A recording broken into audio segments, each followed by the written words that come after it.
ọ̀pọ̀lọpọ̀ odò ni wọ́n ti gbẹ́ nílẹ̀ yìí ṣùgbọ́n tí kò kanmi. Tá a bá wá rí odò tí wọ́n gbẹ́ tó kanmi tó sì ń ṣàǹfààní fún tẹrútọmọ, ó yẹ ká kan sáárá. Odò wo gan ni mò ń perí? Tá a bá porí akọni á fi dà lálẹ́ gàràgà. Orísun Ayọ̀ rédíò TV ló ń sun àwọn ètò akọ́nilọ́gbọ́n, akọ́nilẹ́kọ̀ọ́, orin tó gbámúṣé, ìròyìn ojúlówó, ìkéde àti polówó ọjà tí kì í jánikulẹ̀ lọ́jọ́kọ́jọ́. Orísun Ayọ̀ rédíò TV, ayọ̀ ní tiwa.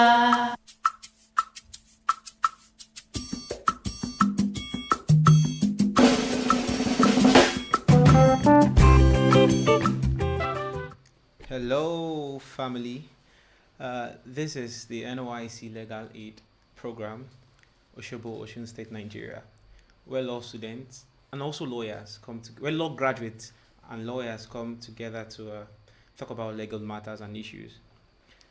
And my name is Chinonso Victor Emmanuel, the host, and with me is Ayomide Miriam. Yeah, so Miss Ayo is our guest speaker on the show today, and it's going to be a beautiful one. So, Miss Ayo is the guest speaker, like I said previously, and she's here to throw more light on the subject matter, sexual abuse. Yeah. So, now to Miss Ayo.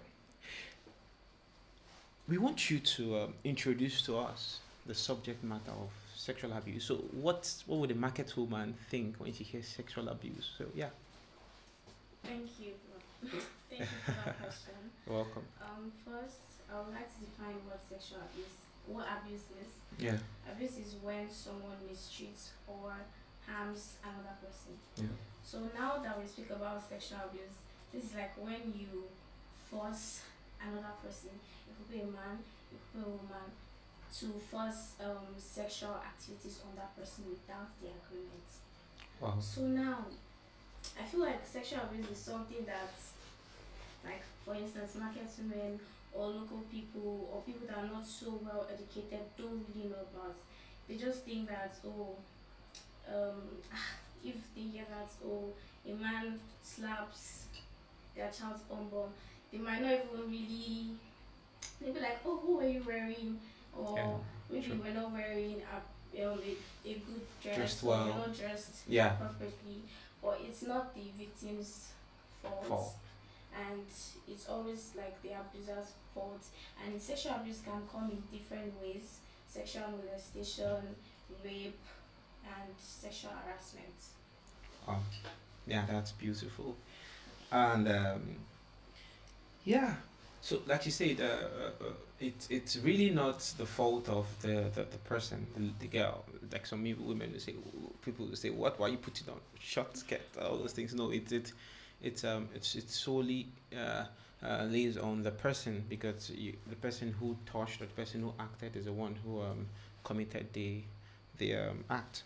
Yeah. So also go. So the second question is this: what are the common signs and symptoms of sexual abuse? What are the common signs and symptoms? Like I would say, Yeah. sexual abuse causes so many damages, not just the physical damage, but also emotional damage. Yeah. And when I'm speaking on the physical damage, it's like unexplained injuries. It Mm. might not be the ones that are so obvious. Maybe like I might just remove my shirt and you see scars on my Yeah. back or bruises on my face, wherever it is. First, that's the physical pain. And if a man, for instance, because men get raped too, men get sexually harassed. If a man gets raped, their sexual organ gets damaged, just like Yeah. women also, and it might result to infections, or it can even result to them not being able to excrete well in so many aspects. That's just the physical pain for women, for men, and for women now. If a woman gets raped and she gets pregnant through that, obviously you want to abort. Most women will want to abort because they believe that I don't even know anything about this man that raped me, or it might be somebody they even trusted. But having a child through rape is not something that Yeah. anybody would want to have. Through that, that's if they want to abort, or if they actually end up giving birth to that child, the emotional stigma that comes with it is a lot. So the physical pain, injuries that are unexplainable, and for the emotional trauma that comes with it.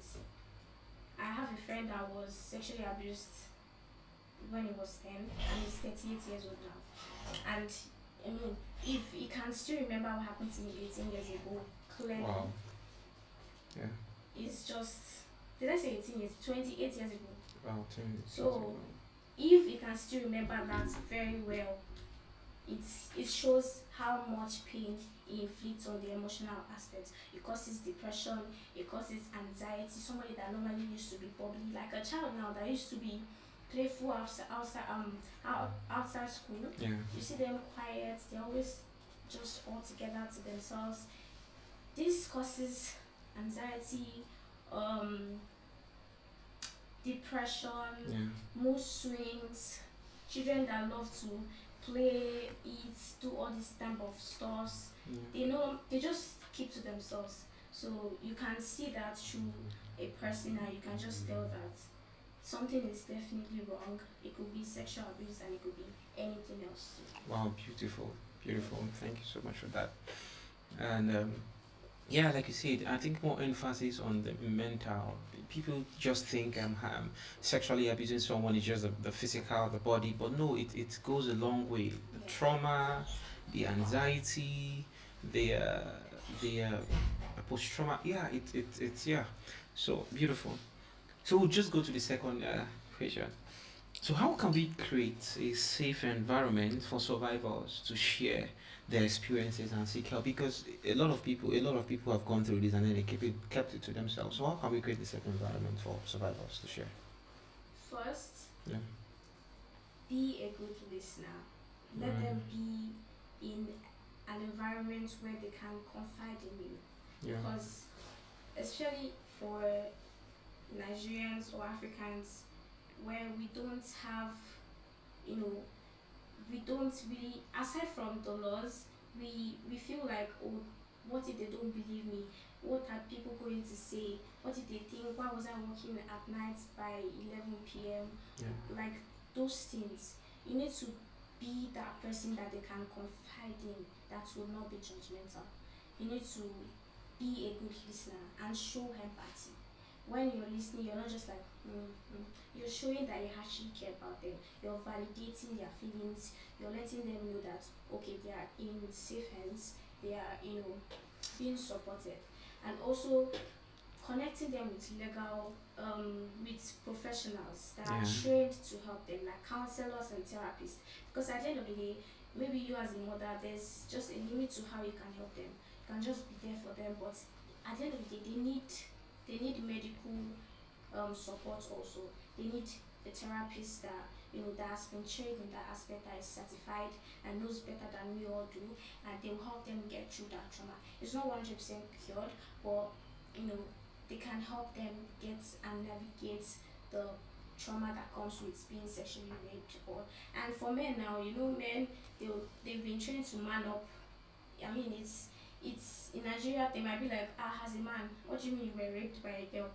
That's ridiculous, right? But as a man, you should not just man up, because you're just putting yourself through more emotional trauma. Yeah. You need to speak up, get help, see a therapist. Let them, if you need to go through medical care, like just for physical pain or the mental pain, it's very, very needed. So as humans, we need to create a conducive, a safe environment for these victims to want to even confide in us, and not stigmatize them, not make them feel like it's their fault, not push them away, or just let them, because a lot of rape victims commit suicide. Yeah. So we need to make sure that we understand them, we understand whatever pain that they're going through, and support them, and also create awareness to people that you need to respect these people. It's not their fault, regardless of what they're wearing. It's not their fault. Yeah. So yes. Oh, beautiful. I think if there's a line I got from what you said, is validate survivors' experience. You need to validate their experiences, validate their voices, tell them, yes, you have a right to speak out, and then offer help where you can, if need be. No, it always needs to be. You don't just, you talk to the police, you seek legal personnel. There's some organizations that help out in cases like this. You just talk to them. Yeah, so this is beautiful. So I think we'll be having going on a short break. Let's say a minute break or so, and then we'll be back. Woof! Yeah.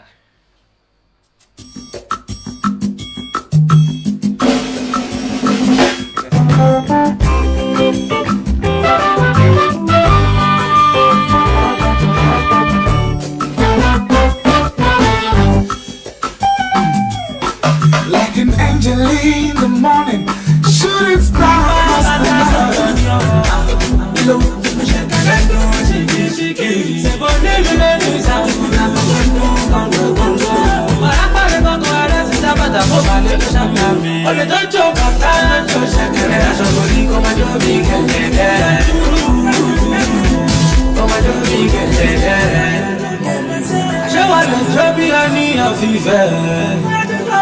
kíjọ́ mọ́lẹ̀ bí aláàfin Ọ̀yọ́ ikú bàbá yòókè jóbi aláké jóbi Àwùjalẹ̀ jóbi Olúbàdàn. I don't care and I don't want to mọ ṣáàtìjọ́ mi ó má ti gbà tó nínú àgbélù lọ jíjọ́ mi ṣẹ́gbẹ́ mi lọ́gbà díjọ́ ṣẹ́bí àbá jíjọ́ mi kẹ́mi bá ti rí lùmọ̀ bàrájà pẹ̀rẹ̀pẹ̀rẹ̀ ò jíjọ́ mi ẹ bá mi bá sọ́kọ́ mi lọ́kọ̀ jíjọ́ mi kí ó dọ̀tí lórúkọ mi jíjọ́ mi máa jọ jẹ́rú ṣèlú tó jọba jíjọ́ mi ṣẹ̀kẹ̀rẹ̀ ọlọ́run sọ́dọ̀ ìbànújẹ́ jíjọ́ mi mo kọ́ mọ́ dúdú ẹ̀rọ fẹ́ jíjọ́ mi.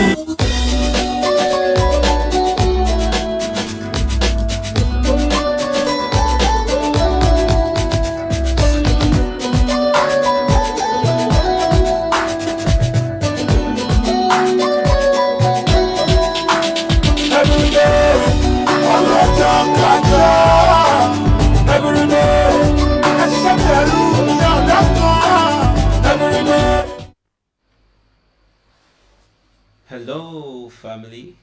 Welcome back. Yeah, we are on the discourse of sexual abuse, and right with me it's our elegant Miss Ayo, who has been taking us this on the roller coaster of beautiful information on sexual abuse. Yeah. So we'll go to the next question. Yeah, Miss Ayo. So what role does consent play in preventing sexual abuse, and how can we educate people about consent, about it? Yeah. We need to understand that consent is important. It is crucial. Whoever it is that you want to perform sexual activities with needs to give their consent, their agreement 100%. They need to say yes, I'm willing to. You don't need to have to speak to them and try to gaslight them into like, we should just do it. I mean, we're together. Or married people, for instance, if you're married, you can still be sexually abused. Oh, I think it's true more like Because if your partner is not in the mood, or your partner or your wife or your husband is saying, oh no, I don't want to do it right now, I had a long day, or whatsoever reason, you as their partner has no right to try to make them do it by force. No, You cannot just say that, oh, we are married, it is important that you must satisfy me. I mean, yes, it is important, but if they don't want to, their no is their no. You need to know that just because you're legally married doesn't mean that I need to impose sexual activities on you. So if your partner says no, they are not in the mood, they don't want to do it, or whatsoever reason they give, you shouldn't force them. We need to understand that it's extremely important that you respect their decisions concerning whatever activities that you want to perform with them sexually. Don't try to say, for instance, now people that are trying to give birth, maybe they've been trying for years, or you know, during their ovulation period, apparently is the period that you're supposed to have sex with if you're looking for a child. Yeah. So in that type of period now, the pressure to want to make babies is there. So if your partner is saying, no, they're tired, you're like, no, this is the best time, this is the best time, God's time is the best time. But like, you cannot really force them because you're married. And if you guys are not married, you're just girlfriends and boyfriends, whatever relationships that you have, your sexual partner has 100% right to tell you they don't want to do it. And it's important that you respect them. Don't try to impose them, don't try to talk them into it, or say, oh, don't worry, we'll put you in the mood. No, don't put them in the mood. Don't force them to do what they actually already said they don't want to do. And for the educating part, you can educate people on, in fact, it's very important that you educate people on sexual abuse, because rape victims don't like to come out. Not all rape victims. A lot of rape victims don't like to come out to talk about it because they feel like they are going to be stigmatized. And if you're being realistic, a lot of them get stigmatized. They look at them like, even if you're a night worker, as far you're into prostitution. Yeah. It's still, and you get raped, it's still not your fault because you did not consent to it. Just because I'm walking around at night does not mean that anybody can just come and rape you. Yeah. Whatever time of the day that you're walking or you're moving around, it's not your fault. Whatever dressing that you're putting on, it's not your fault. And it's important that we spread our awareness through going to schools, because children get raped more than we even know, because they are being gaslighted, manipulated to not want to speak up, not want to. They will tell them, oh, if you speak up, I'm going to kill you, I'm going to kill your family. And they will believe it because they are children. Yeah. There's a limit to what they know. And because, in their head, they're trying to protect their family, they don't want to die. They're not going to speak up. So, go to schools, let's go to schools, legal practitioners, be willing to offer legal support to these victims, because it is not their fault. It is the sexual abuser's fault. They are the ones to be blamed. And a lot of us, we should try to be empathetic. Yeah. Be empathetic. Don't look at them some type of way. Don't try to make them feel less of a person because of their trauma. Yeah. And you can also spread awareness through newspapers, through radio programs like this. Yeah. Radio programs, a lot of people read newspapers, old people read newspapers, young people read news. I read newspapers. So through that, if I see sexual abuse, magazines or articles on sexual abuse, it's just a nice thing, because everybody would get educated through this. Yeah. And yes. Oh, beautiful. Funny enough, you just got into the next question already. And so, yeah, the point is this, from what you just said, there is no backing, no legal ground for sexual abuse. Mr. Raper, Miss Raper, there is no legal ground, none at all. She wore short skirts, no. She's walking in the night, no. She gave me a sign as if she likes me or he likes me, no, there is none. And fun fact, there are a lot of people like I thought in Kirikiri, who are presently Kirikiri now. So in case of a part of those who say I thought she likes me, or she's a this one or he's this one, yeah, maybe Kirikiri is waiting for you somewhere. Yeah. And so so in conclusion, yeah, what word would you give out to the young girl there who is just calm? The young girl, I would give a very clear example. I know of a girl who was raped, and then she just kept it to herself, and then the pain, the trauma, it affected her academically, it broke her emotionally, it affected her in a whole lot of ways. So I think the final, for our last discussion here, I want to know, what will you say to that girl who has been raped, who is damaged, who is going through trauma? What do you have to say to her or that guy, that girl or that boy? Any? Whether it could be a man or a woman, I need you to understand that it's not your fault. That's the first thing I need you to put at the back, in front of your mind. Know that you did not deserve what happened to you. Whether, like I said, whether you were even naked, it's not your fault. As long as you did not consent to it, it is not your fault. So I feel that should give you a sense of peace first. Also, seek help. You can't do it yourself. You can't do it yourself. Don't say, oh, what did I do to this? I know you did not deserve it, but you need to seek help. You cannot fight this trauma yourself. It is not just your battle to fight alone. Like I said, meet medical practitioners, meet doctors, therapists. We often downgrade the importance of therapy in Nigeria and Africa, and it causes, like, it's not helping us. We need to actually see people that will help us, and you need to seek therapy. Talk to somebody that you can confide in, somebody that is not going to judge you. I know, like, you might not want to speak to your African parents because you feel like they're going to judge you. They're going to say, if I'm going to say, don't be wearing miniskirts, don't be going out. Speak to somebody that would actually help you. Not somebody that will just listen because let out your body. No. Speak to somebody that will connect you to a therapy, that will connect you to a therapist, rather, that will connect you to a counselor, somebody that will help you, not just medically, but emotionally, to help you get through this. The truth is, you can never really get through it completely, but you can get through it. You can still get through it, and just seek help. Be willing to be helped. That's important. Be willing to be helped. Yeah. So yes. Wow, that's beautiful. So I would love to say, with this we've come to the end of the talk show, and I would love to say a very big thank you to Miss Ayo for giving us such an educative session. Thank you. And also thank you also to the listeners. Thank you for keeping tuned, and thank you to Orisunayo FM. Thank you so much. Yeah. Thank you.